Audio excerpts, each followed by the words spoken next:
Welcome to this episode of That Solo Life, the podcast for PR pros and marketers who work for themselves. People like me, Michelle Kane with Voice Matters, and my ever steady co-host, Karen Swim of Solo PR Pro. Hi, Karen. How are you today? Hi, Michelle. I'm doing great. How are you I'm doing? doing great. We're rolling along, right? This is what we do as comms pros. We just roll along with whatever is happening. So yeah, I'm just happy to be here to talk about our topic today, which the Princess Bride comes to mind of I do not think that means what you think it means. Yeah, isn't that the truth? We Yeah. we live in that era now where almost everything that you say has to be checked before you actually say it. Oh my goodness, so true. Yeah, we're seeing this, especially with as we are all living longer. So there are more and more generations, all of us coexisting together. And, even in our day-to-day conversations from as base as that, all the way up through our corporate communications, our client communications, it's really important if you think you're touching on what is a cultural given Yeah. to check, and double check because it may not mean what you think it means. You had an example about what preppy means. Oh, yeah. So preppy now is peppy, apparently. It's sparkly. It's very different than what older generations consider it to be preppy.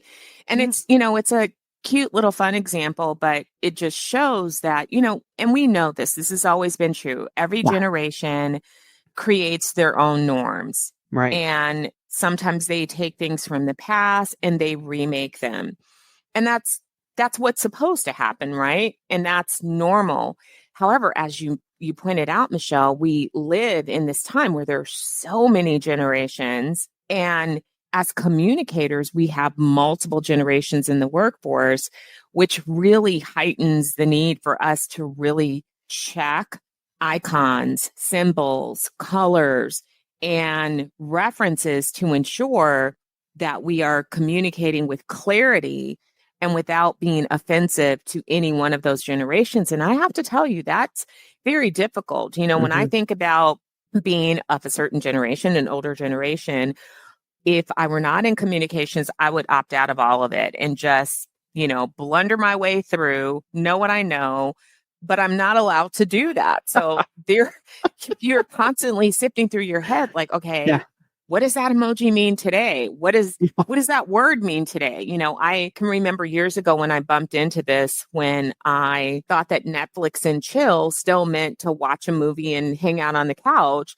And a really good friend had messaged me and said, it doesn't mean that anymore. So, things that are accepted can change overnight. They can change with, a singer Oh putting out yeah. a song and assigning new meaning to it, or just a generation deciding to use language in a different way. And Yeah.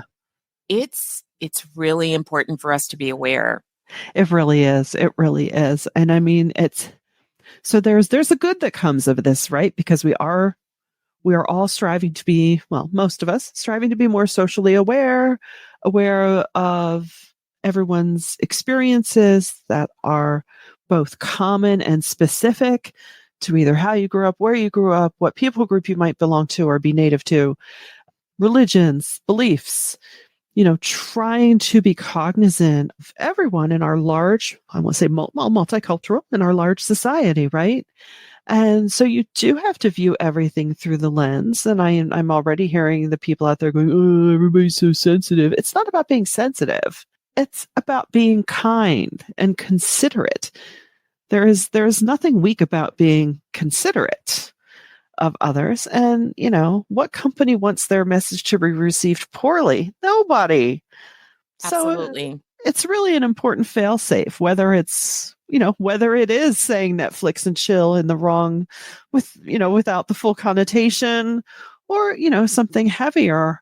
It's so important for us as communicators, as the gatekeepers of the message, to just make sure that, and look, you don't have to have it all in your head, but with every initiative, with everything we put out, just make sure, okay, is there anything, in pop culture going on that could make this go a certain way?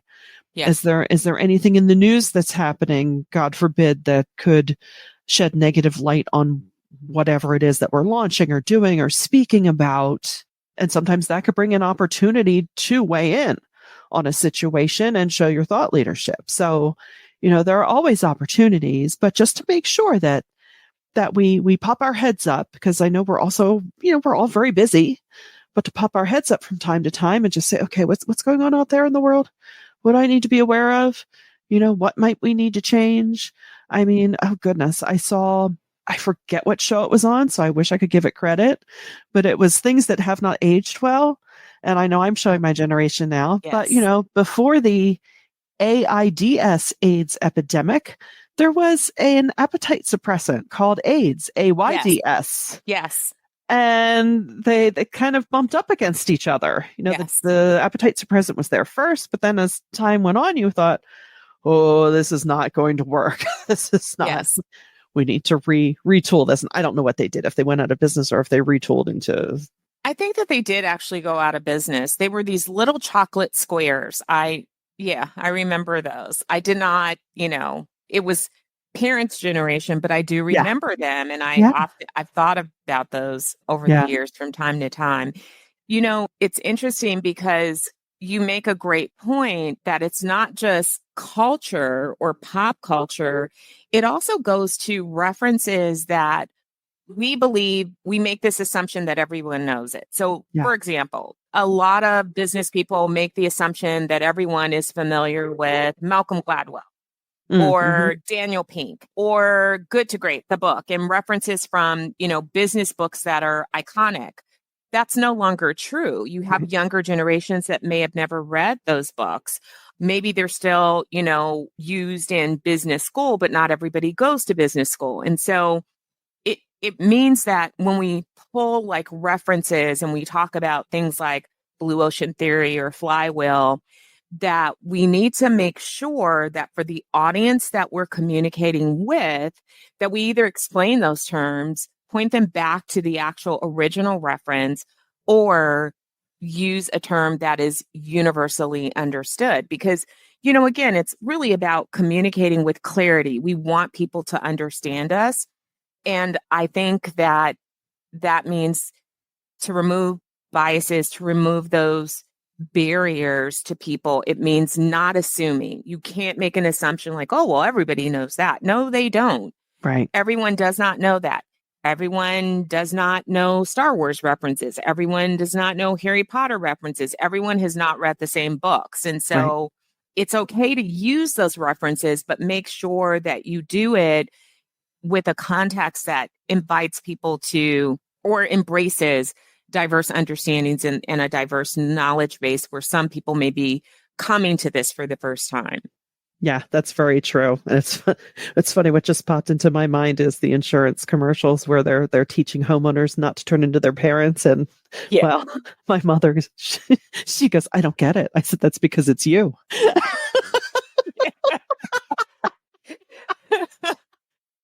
I said, oh, it's funny. It's funny. Commercials know their audience and they're communicating to their audience. So, again, it doesn't mean that sometimes you're using, references that everyone doesn't get because everyone is never your audience, but it's really important to deep dive on your publics and understand that, for a lot of people, publics are multi-generational. And so you want to make sure that you're not isolating a portion of your publics. And that's so true. And so again, it's communications 101, right? Know your audience, figure out who they are, because it's, you're not just throwing this against the wall and just hoping to hit everyone. Yeah. And I have to say that, in addition to just culture, politics also has made communications really tricky as different political, parties and ideologies have co-opted language and they've taken language and assigned a different meaning to it. And so you could say something that is the original meaning and what it should mean. And it is a political hot topic that is used by one or another of the parties. And so we want to protect our clients and we want to protect reputations. And unless your client is speaking to one of those specific audiences, Yeah. that's worthy to make sure that you're not using a term that's used by, someone in a derogatory manner from any political party or ideology. And, Yeah. for global companies, that's quite important as well, because there's different things happening around the globe that we don't always talk about in the United States that also could be problematic. I think of the recent example of Ralph Lauren, who Mm. not his first, not that company's first time being in hot water for being unaware, but Yeah. they created these shirts, according to an article that I read. And I didn't take a deep dive into this. So please, we don't want to be a source of misinformation. So check this out for yourself. But the article that I read, it had shirts and it had a watermelon symbol on it. And the watermelon symbol, and again, in context of, I think if you were presenting a food spread of summer fruits, no one is going to call you out for having a watermelon as part of the spread. Right. But having a watermelon on a shirt is a symbol of the Palestinian freedom movement. Nothing wrong with that. But of course, it also conversely Right. communicates anti-Semitism. And Right. so if that's where he really meant to go, then you have to be ready to stand for that and show why you're standing for that. But it wasn't intended as that, unless Right. it really was, and they thought that they could get away with it. I don't know. I don't Yeah. know the motivations behind that, but it was problematic. And so again, for many people, that was their first understanding, although that Yeah. symbolism is not new to 2024. But for many, it was the first time that they were aware, like, oh, wow, Mhm. did not know that. But Yeah. there were groups of people to which this is really important, and it caused a firestorm. Yeah. My guess is a brand as large as that wouldn't intend to offend a great population.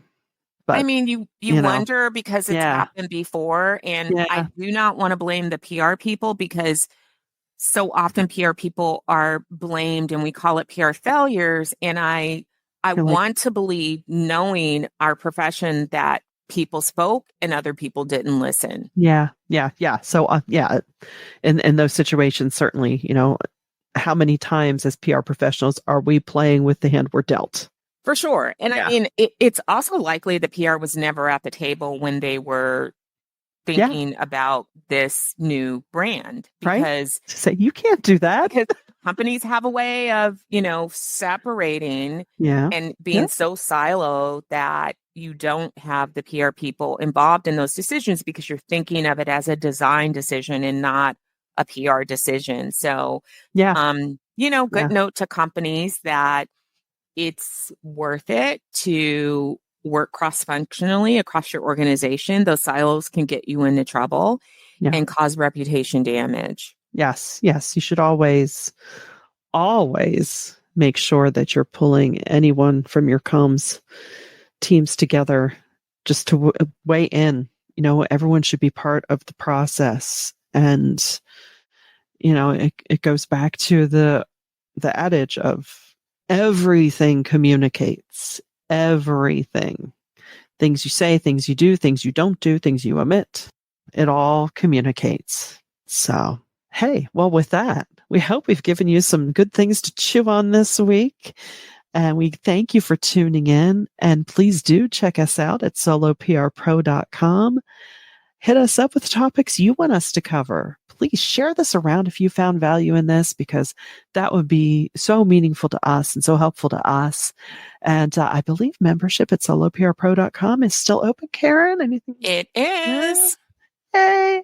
So please check it out. It's a wonderful community of peers, where no question is too silly. It's a wonderful, supportive group of fellow communicators. So check that out at soloprpro.com.